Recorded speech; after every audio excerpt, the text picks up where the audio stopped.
নমস্কার বন্ধুরা, সবাই কেমন আছেন? আশা করি সবাই ভালো আছেন। বং সাত বাহারে আপনাদের সবাইকে স্বাগত জানাচ্ছি।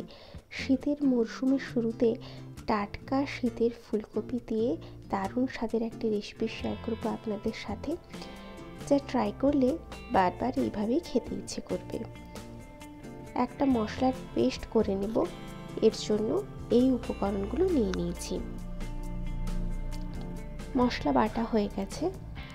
এরপর কড়াই গরম করে সামান্য সর্ষের তেল দিলাম আর কেটে রাখা আলুটা দিয়ে একটু লালচে করে ভেজে নেব।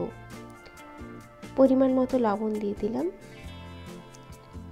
3-4 মিনিট ঢাকা দিয়ে লালচে করে ভেজে নেব। এরপর রান্নাটা যাতে তাড়াতাড়ি হয় তাই আমি প্রেসার কুকারে অল্প একটু জল দিয়ে সেদ্ধ করে নিয়েছি আলুটা। আর কড়াইতে লবণ, হলুদ আর জল দিয়ে জলটা ফুটে উঠলে কেটে রাখা ফুলকপিটা দিয়ে কিছু সময়ের জন্য ভাপিয়ে নেব। বেশি সেদ্ধ হবে না, শুধু ডাঁটিটা সেদ্ধ হয়েছে কিনা একটু চেক করে নেব। নিয়ে জলটা ঝরিয়ে ফুলকপিটাও একটু লালচে করে ভেজে নেব। আমি এখানে সাথে আলুটা দিয়েও একটু নেড়ে নিয়েছি, দিয়ে সঙ্গে সঙ্গে নামিয়ে নিয়েছি। এরপর কড়াইতে কিছুটা ঘি দিয়ে দিলাম। ঘিটা দিলে এটার টেস্ট ভীষণ ভালো হয়।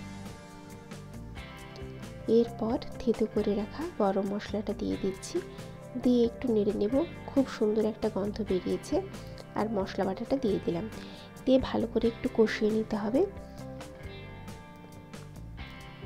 আর সামান্য একটু হলুদ দিলাম যাতে হালকা একটা বাসন্তী কালার আসে। আর পরিমাণ মতো চিনি ও লবণ দিয়ে দিয়েছি, দিয়ে ভালো করে এটা কষিয়ে নেব। কষানো হয়ে গেছে।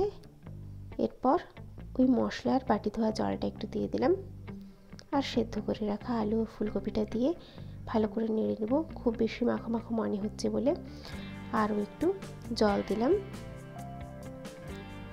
দিয়ে একটু 2-3 মিনিটের মতো ফুটিয়ে নেব। আর ভেজে রাখা চিংড়িটা দিয়ে দিচ্ছি, দিয়েও ওই 1-2 মিনিটের মতো ফুটিয়ে নিলেই দারুণ স্বাদের ফুলকপির এই রেসিপি রেডি। শীতের দুপুরে গরম গরম ভাতের সাথে অনবদ্য লাগে খেতে। আপনারা চাইলে এটা রুটি বা লুচির সাথেও খেতে পারেন। রেসিপিটি কেমন লাগলো অবশ্যই জানাবেন কমেন্ট করে। আর যদি ভালো লেগে থাকে সাবস্ক্রাইব করে চ্যানেলটির পাশে থাকবেন আর বেল আইকনটা ক্লিক করে দেবেন, যাতে নতুন কোনো রেসিপি পোস্ট করার সঙ্গে সঙ্গেই আপনাদের কাছে নোটিফিকেশনটা যায়। তাহলে আজকের মতো এটুকুই। বাই, সবাই ভালো থাকবেন। এরপর আবার অন্য কোনো রেসিপি নিয়ে আপনাদের সাথে দেখা হবে।